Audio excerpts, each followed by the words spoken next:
Ladies and gentlemen, from Concord, California, and now available on barbershopwindow.com comes the most pathetic, hideous, sloppy, eternally disgusting, continuously terrible, and fantastically laughable woman to appear on this or any other t-shirt ever. Treat yourself to all red everything. Get off my TV, Eva Marie.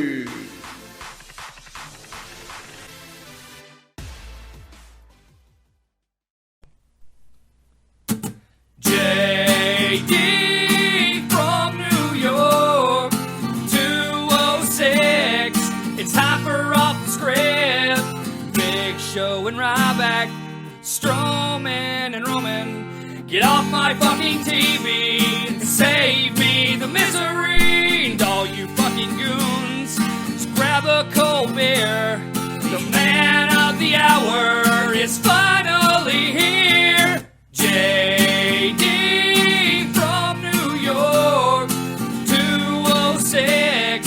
It's time for Off the Script. JD.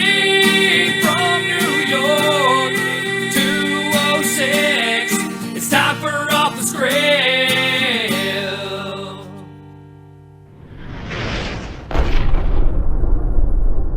What is going on, guys? JD from New York here. And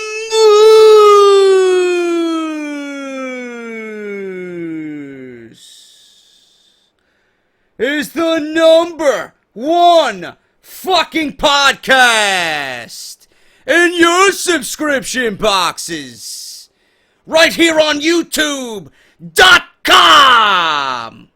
This is Off the Script, episode 132, part number 2 for your Saturday morning. Thank you guys so much for joining me, as always, making sure this show is just on fire each and every fucking week, man. All thanks to you guys. Thank you for your continued love and support. We just hit 62,000 subscribers. I failed to mention that yesterday.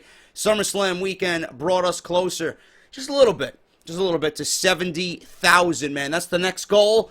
That's the next number, and then we'll be on our way, man. 75, 80, 85, all the way up to 100,000. That's my goal before WrestleMania 33, man. But thank you guys so much for joining me. If you missed yesterday's episode, part 1, we talked about the original plans for Finn Balor and what he was going to be doing if he did not get injured at SummerSlam.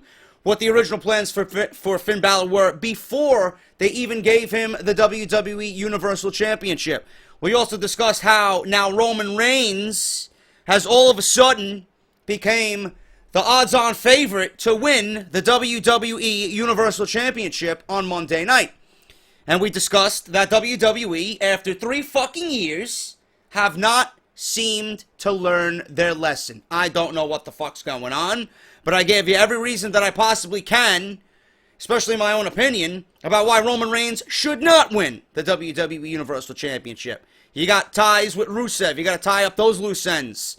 You can't go back to what has been failing each and every fucking time and expect a different fucking result. It's not going to work, WWE. So please, either give it to Rollins or give it to Kevin Owens. But then there's the fucking, the looming big Cass. Would WWE, would Vince McMahon pull a hot shot move and give the title to Big Cass on Monday night? I don't even know why the fuck he's in this match. I don't even know why the fuck he's in the match to begin with. I really don't understand why he's in the match to begin with. He's there because he's 7 foot tall, and you can't teach that. Please. I wish you could fucking unteach me everything I've seen about Roman Reigns. Please. I don't want anything to do with Roman Reigns or Big Cass holding that fucking title. I don't. It's either Kevin Owens or Seth Rollins. We discussed all that in part 1. Make sure you guys go and check that out as always, all right? Whatever you're listening to here is going to be on iTunes, Podbean, Stitcher Radio, Audio Boom, and Google Play Music later on this weekend. So make sure you guys go and check that out as well. Follow me on Twitter at JD from NY206. Thank you so much. We are nearing 13,000 fucking followers on Twitter, man. 13,000 people following me. I feel so special, man. I feel so special. Subscribe to the YouTube channel if you guys have not done so already. I don't know why you would not subscribe here. This is, like I always say, the #1 fucking podcast in your subscription boxes. Right here on YouTube.com. JD from NY206. And my buddies at WrestleCrate, can't forget them. We got a WrestleCrate coming up very, very soon, man. There's going to be an exclusive goodie in this month's box. So make sure you guys go check that out. WrestleCrate.com and on Twitter at WrestleCrates.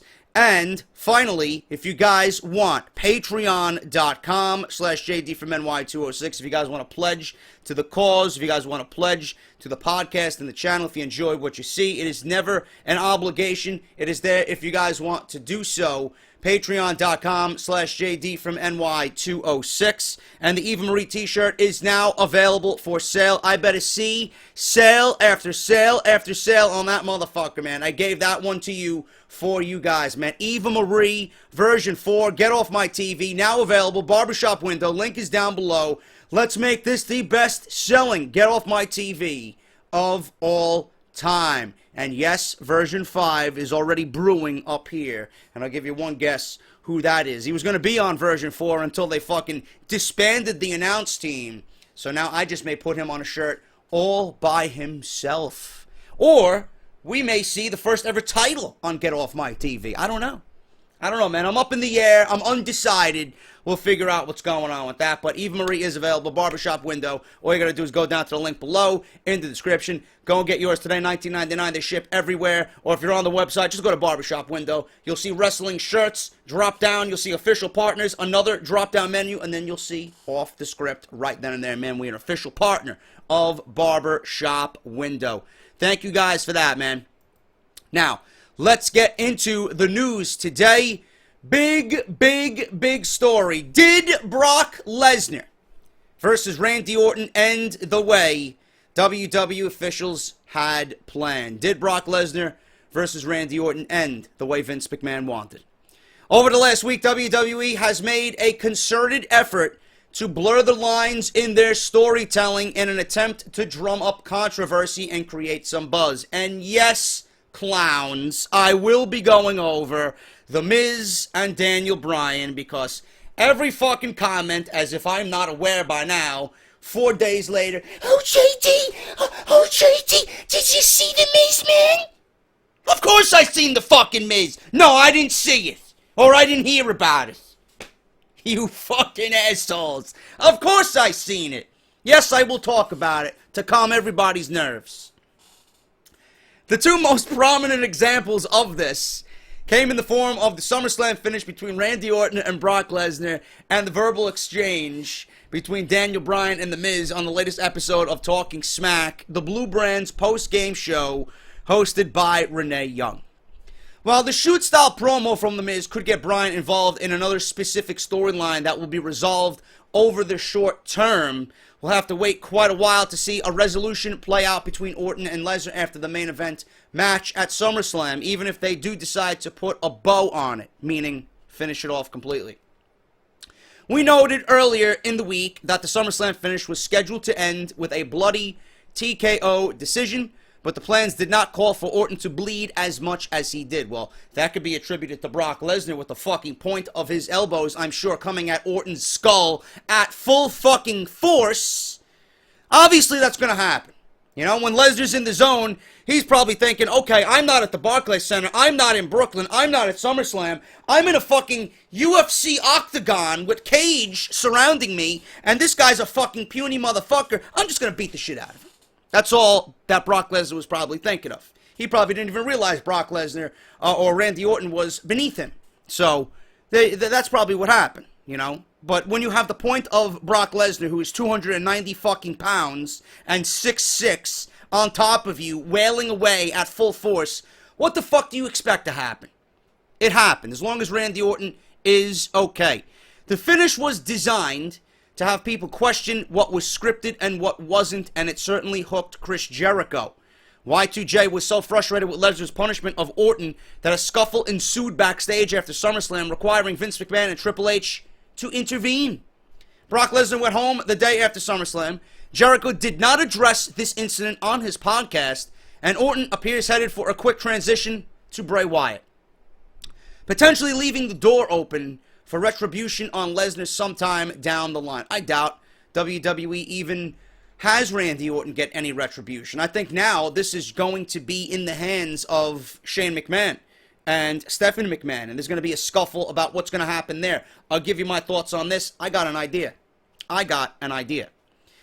But there is much more to the SummerSlam finish than what was originally reported, especially in regards to Orton. According to DailyWrestlingNews.com, Orton did not know how the match was going to play out until he arrived to the arena the day of SummerSlam. As far as he was concerned, he was prepared for a typical main event match, but was informed by officials that it was going to be anything but.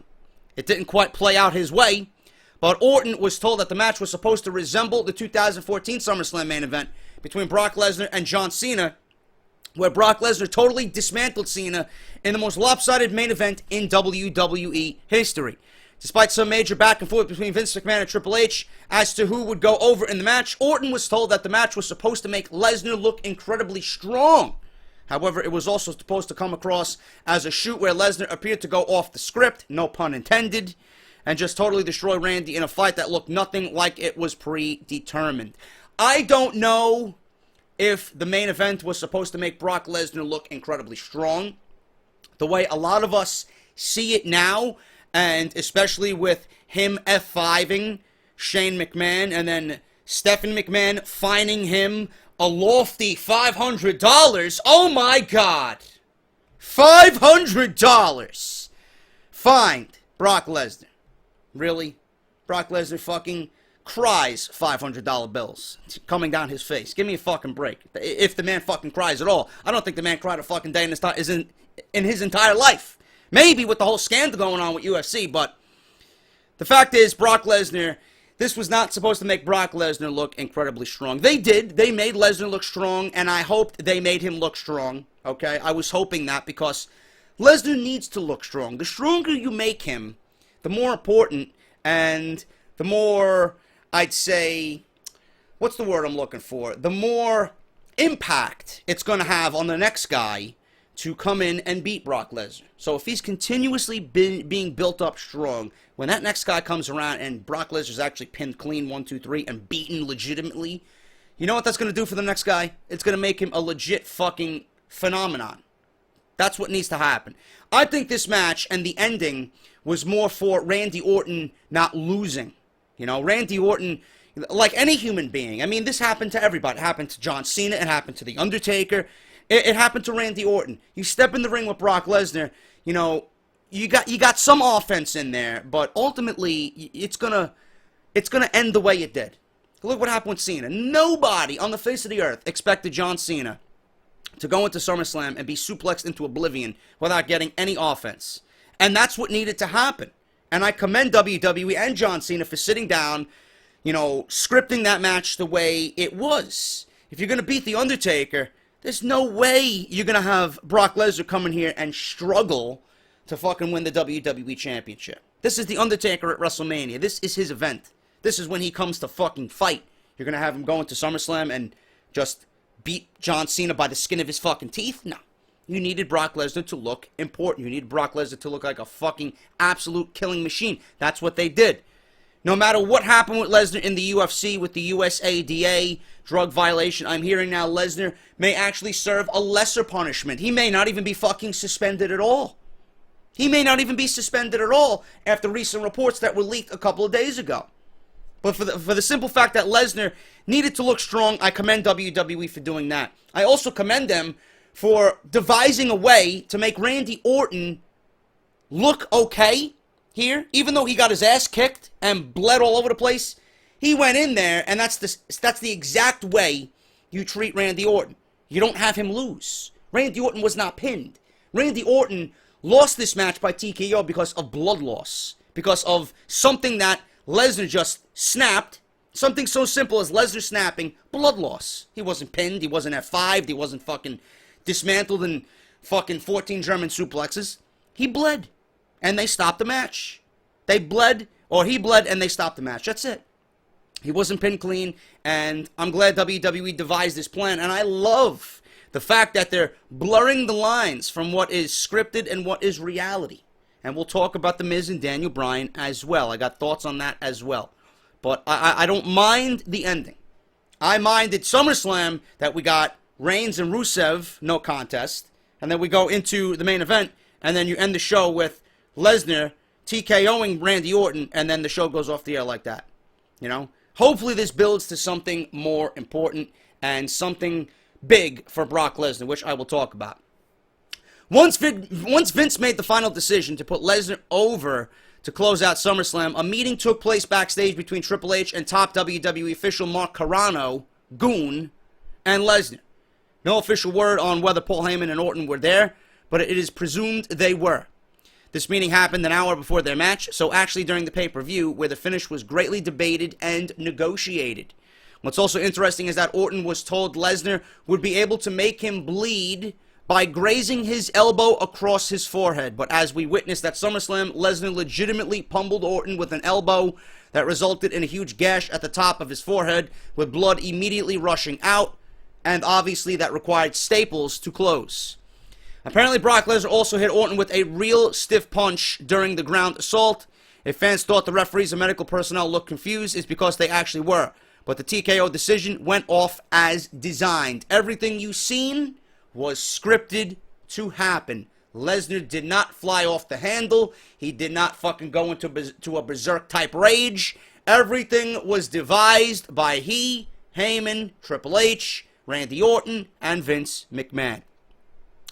Despite the reality of the attack, Orton still stuck to the script as the match was ending. No one would blame Orton if he wanted to legitimately fight back, but he took the punishment and acted like he was really knocked out, as was booked, so the referees could make the call. It's apparently not the first time an opponent of Lesnar was unsure of what to expect going into a match with the Beast. Earlier this month, Dean Ambrose revealed on the Stone Cold podcast that he had no idea what was going to happen in his match at WrestleMania because Lesnar wasn't receptive to any pre-match brainstorming, and WWE officials rejected all of Ambrose's hardcore suggestions for the encounter. It'll be interesting to see if anything changes with Brock moving forward. This is the perfect way to book Brock Lesnar. This is the absolute perfect way to book Lesnar. Lesnar is not a WWE superstar. Lesnar is a fucking fighter. Okay? You have to handle him differently compared to everybody else. This is brilliant. This is absolutely brilliant. Blurring the lines of what we usually see in WWE, but when Brock Lesnar comes in, you don't know what the fuck's going on when shit like this happens. I love it, bro. I absolutely love it. Kudos to Randy Orton. I'm glad he's okay. I'm glad he's okay because that was a brutal fucking beatdown. But kudos to him for actually going through with this. He played the part perfectly. He looked knocked out. Blood actually dripped from his forehead. Lesnar legitimately fucked him up. And it was great. It was great. I'm excited to see where this goes. I am honestly excited to see where this goes. Now, there was somewhat of a physical interaction at SummerSlam between Chris Jericho and Brock Lesnar. Dave Meltzer is reporting that the altercation stemmed from what happened with Lesnar's match with Randy Orton. Several sources are saying that Jericho went into the gorilla position around the time that the match ended so he could see if Orton was okay and to find out what happened. Jericho asked Michael Hayes if that was supposed to be the finish of the match. When Hayes refused to answer him, Jericho said, and I quote, "That's bullshit." Lesnar was coming back from the ring and heard what Jericho said and called Jericho a pussy. Another version of the story was that Lesnar told Jericho to shut up and mind his own business. That's when they got face to face and words were exchanged. And one person said that they were shouting and they were shouting at each other. Lesnar pushed Jericho with his fingers, and then Jericho came back at him with what was described as a Towsy Tate forehead press. Lesnar and Jericho then tangled up against the wall, and that's when Lesnar and Jericho pretty much continued their scuffle. Lesnar actually dared Jericho to punch him. Triple H broke things up, but they went at it again until Vince McMahon stepped in to break it all up once and for all. Jericho yelled some more things at Lesnar. McMahon told Jericho that it was all a work and that he needed to be a professional.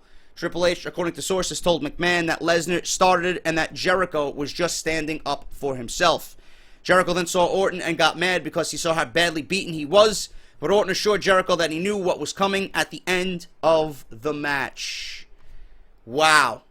So Jericho did not talk about this on the podcast, and I doubt we're ever going to hear about it. Maybe in his next book. I don't know what's going to happen with that.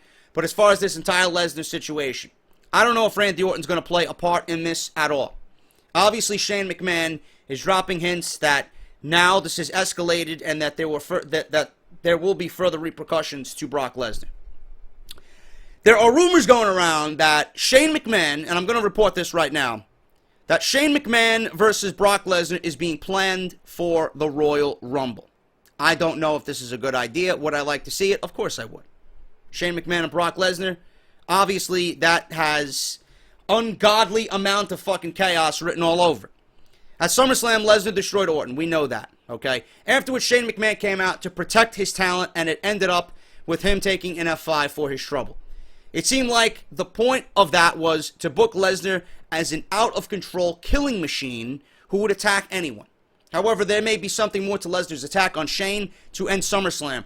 Earlier this month, there was a rumor that Lesnar would be challenging for the WWE Universal Championship at the Royal Rumble. I reported that on Off The Script.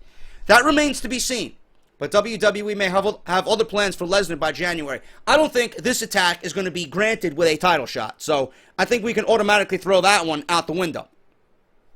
Now, the plan is for Shane and Lesnar, according to Cage Side Seats, to have a match at the Royal Rumble. This will automatically lead to a feud between Lesnar and Shane McMahon. The plan is to have the match at the Royal Rumble. It's possible we could see a match between them at Survivor Series, but the matchup offers some more intriguing ideas for Shane as a character while he's running SmackDown. Shane continued their storyline by tweeting that Lesnar had crossed the line, and Stephanie McMahon confirmed that there would be repercussions, but without Lesnar or even Heyman, for that matter, present, fans were left to wonder for themselves what those repercussions might be.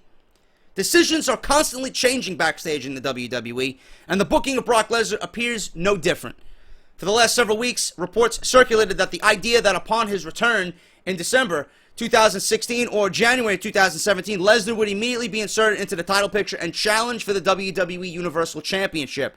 That title match, presumably, would have taken place at the Royal Rumble. Now, however, a match between Lesnar and Shane McMahon would supersede the title match and go down at the Rumble instead.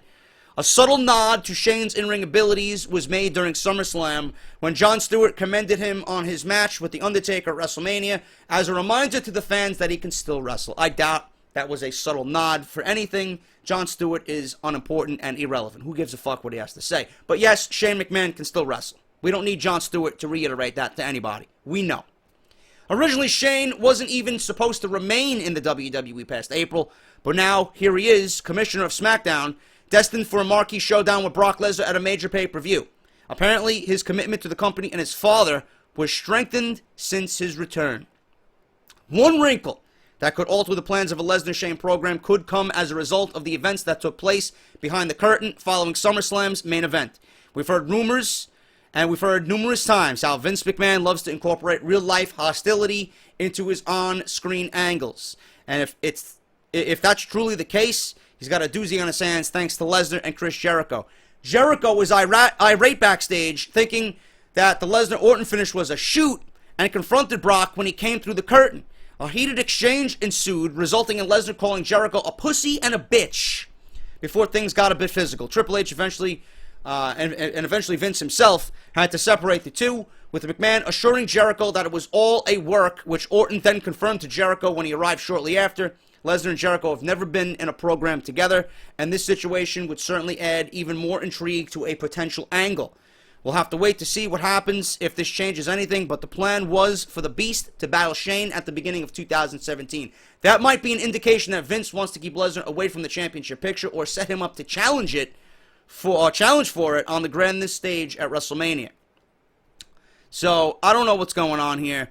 Obviously, there will be a lot of concern for Shane if he does battle Brock Lesnar. He's known to be a fearless competitor. He'll take chances. He don't give a shit. A match between them would be interesting to book, but it seems like WWE has options for Lesnar when he returns. what I think is going to happen, if it doesn't boil down to a Shane McMahon, Brock Lesnar match, you got two choices here. And I know which one I want, okay? I know which one I want, and I know which one would turn the blue brand into a fucking powerhouse. And I'm not talking about Brock Lesnar. I think we see Brock Lesnar come back around Survivor Series, November, December, and he continues where he left off. I would immediately have him go for Orton again. Before Orton even knows it. I wouldn't even plan it. I wouldn't even tell anybody. Orton's in a main event program. It could be a championship match on SmackDown, whatever the case may be. He comes out. Lesnar just fucking bum rushes the ring and takes out Orton again. Not the same fashion that we seen, but literally put him through a table. Fucking F5, suplex after suplex. Official after official comes down. They can't stop this guy. Lesnar just fucking throwing officials around. Shane comes down. He's being thrown around. Daniel Bryan backs away because he's retired. He can't have anything happen to him. He backs away. Okay? Lesnar is an unstoppable killing machine. Paul Heyman can't even stop him. Vince McMahon has to come out. And fucking stop this. Chaos in the ring. SmackDown goes off the air. You don't know what the fuck's going to happen. If you want to book a match between Shane McMahon and Brock Lesnar, and you want Shane McMahon to stick up for the boys in the back, then do it. I would not mind seeing it. I would not mind seeing that at all. That would actually be a very, very interesting match, not only on paper, but to see play out on television. Okay? So after this chaotic SmackDown goes off the air, you don't know what the fuck's going to happen. Shane McMahon comes out next night and says, I'm sticking up for everybody. I have nobody on this roster that wants to do it. I got to do it myself. I am going to confront Brock Lesnar one-on-one. Shane eventually gets beaten down, and he's got the balls enough to talk to Heyman and say, you know what? Everybody before me has fucking suffered the same fate. Undertaker, Cena, Orton against Lesnar. Why not? Shane McMahon puts his name in the hat. I want Lesnar at the Royal Rumble. I want him. I want to take care of this.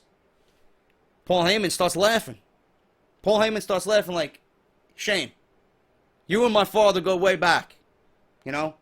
You and I go way back. I've known you since you were a small child. Whatever the case may be. They can fucking add how long Heyman has known the McMahons into the storyline, whatever.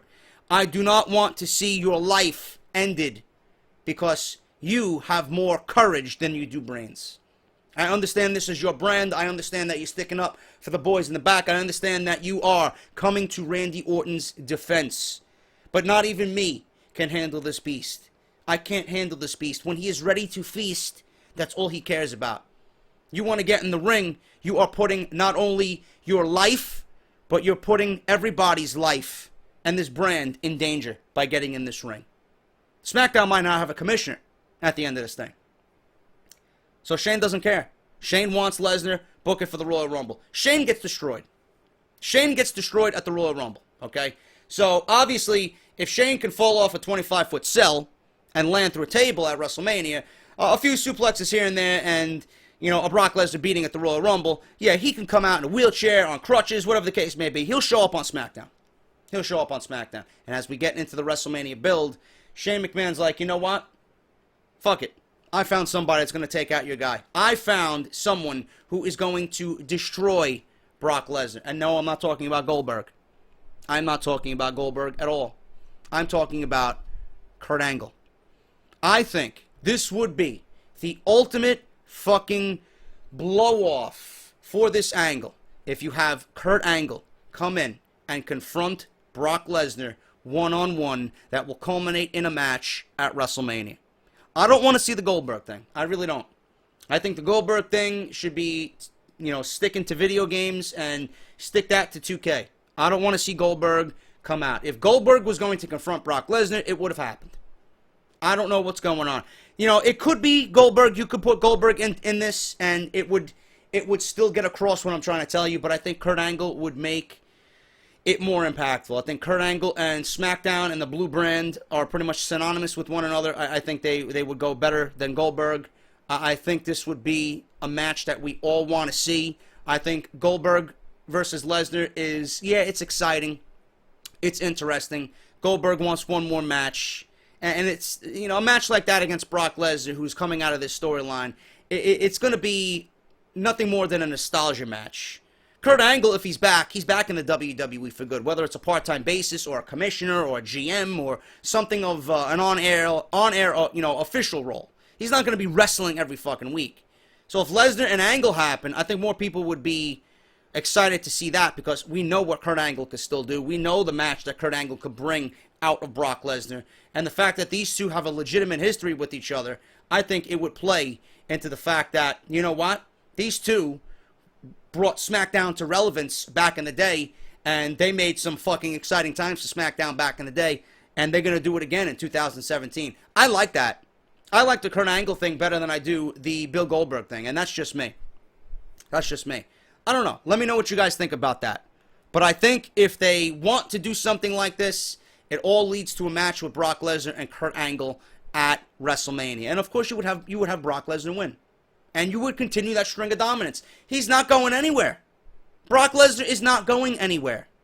So you would have him legitimately come out, beat Angle, and then he would challenge for the Universal Championship.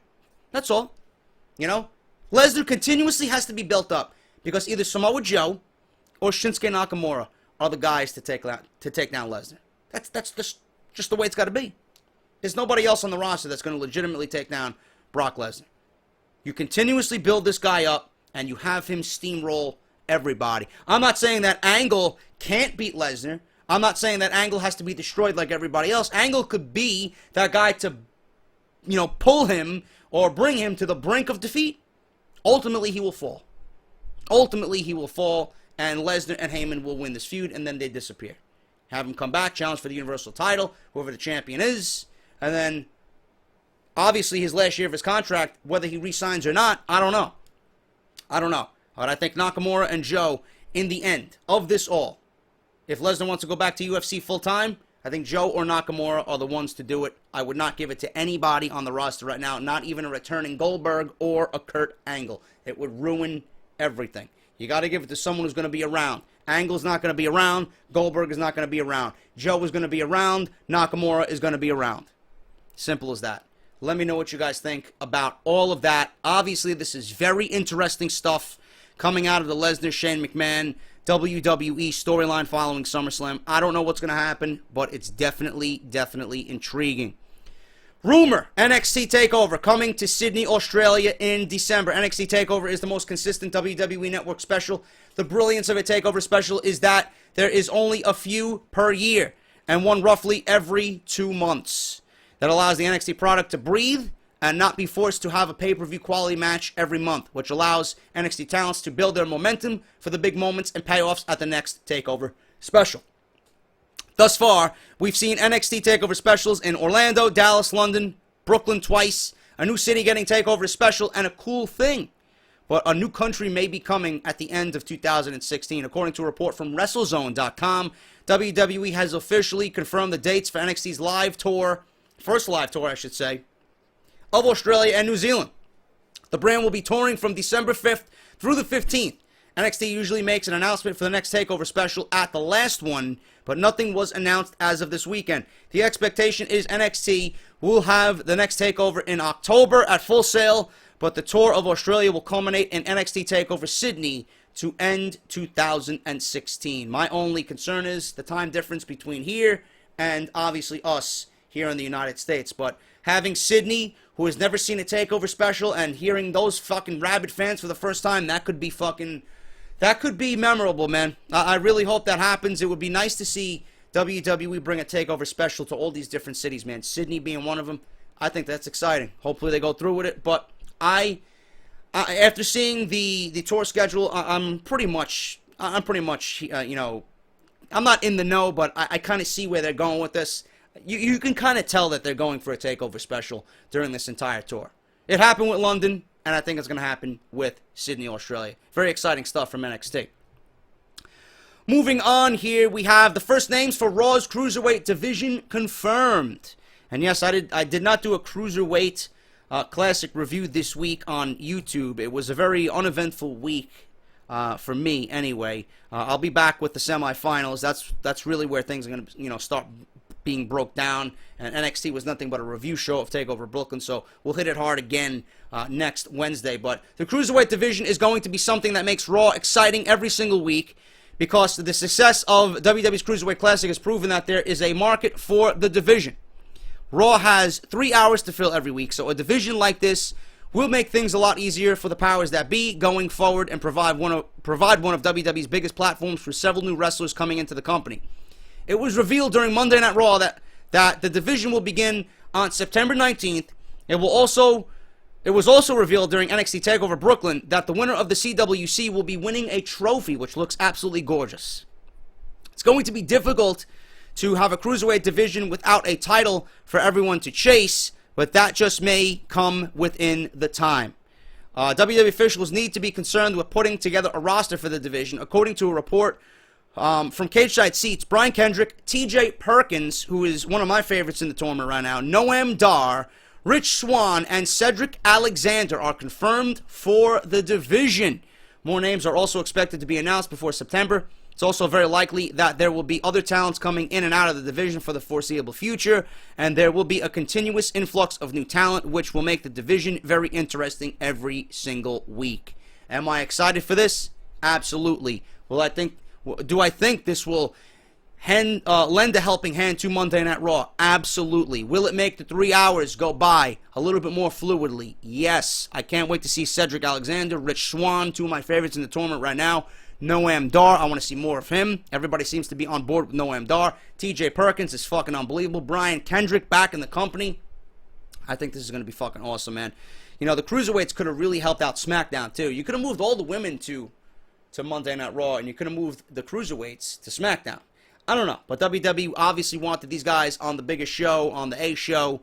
Monday Night Raw is the flagship show, so I understand why they did it, and I can't wait to see it unfold, man. I want to see a champion crowned. I want to see what happens. I love the Cruiserweights coming back, man. It brings back a time of old, a nice nostalgic time when the Cruiserweights really dominated WCW Nitro. I think WWE, with this new influx of Cruiserweights and, these guys who are not of the same mold of those types of Cruiserweights, I think this is going to be fucking unbelievable for WWE. And they need to handle this with extreme care, and they need to respect what happens in this Cruiserweight Classic going on into Monday Night Raw. I'm excited for this, man. I can't fucking wait. September 19th, Cruiserweights will be on Monday Night Raw. And finally, guys, we're going to end this week's part 2 of Off the Script with this one. The reason Sasha Banks dropped the Women's Championship at SummerSlam. Earlier this week, quite an uproar was caused on social media when Charlotte defeated Sasha Banks to become the new WWE Women's Champion at SummerSlam. Many people felt that this was a planned change in the middle of the match due to the fact that it appeared that Charlotte had injured Banks during a sequence of moves. According to a report from PW Insider, this is not the case, and the title change was the original plan going into the event. Banks has had some nagging injuries for a while now and has been given some time off to heal.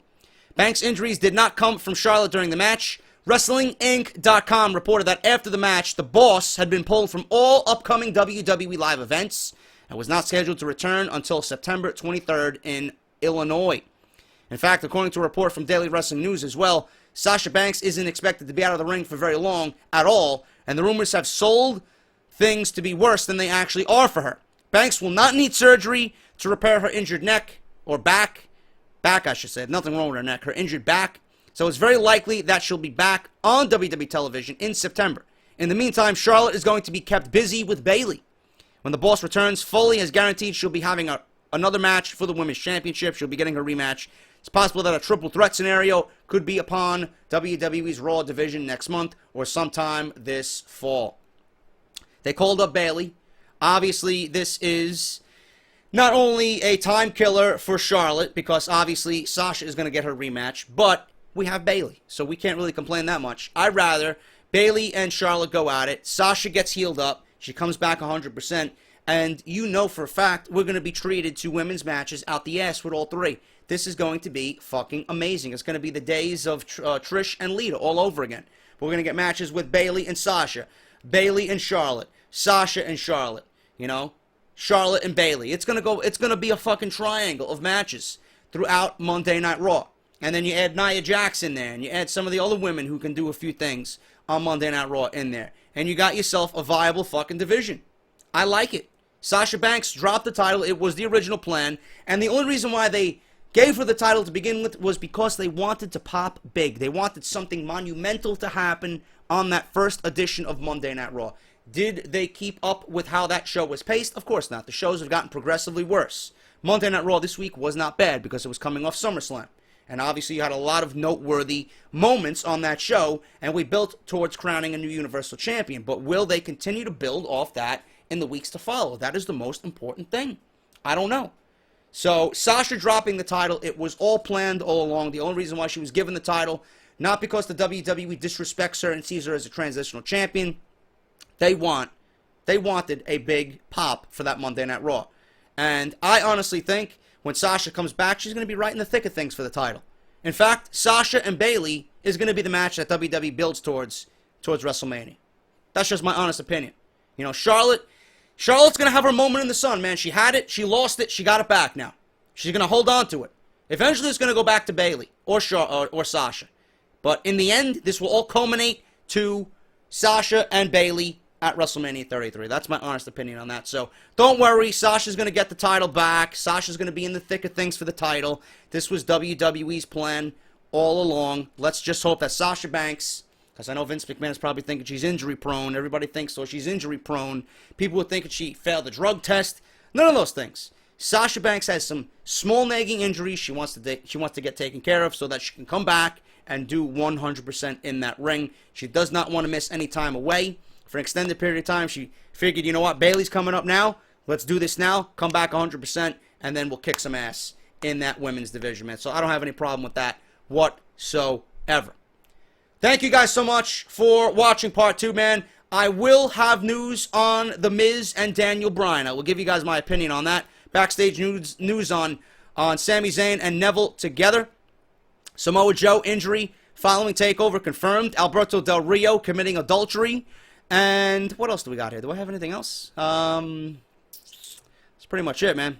That's pretty much it. I will have more news than that. But right now my notes are looking a little bit thin. Hopefully by the end of the weekend I will have some more stuff to talk to you guys about on Sunday. Thank you so much for joining me on Saturday here for part 2. If you enjoyed the video, hit that thumbs up. Let me know what you think about everything in this video. And I will be back on Sunday with part 3 of Off The Script. Until then, I am JD. Thank you guys so much. Check out the description for everything you guys need. WrestleCrate, Barbershop Window for your new Eva Marie t-shirts. Patreon.com. If you missed part 1, it is down below in the description. If you guys missed my King of the Ring, Zayn versus Styles, go check that out. Link is down in the description. And like I said, I'll see you guys right back here for Sundays Off The Script. Talk to you later.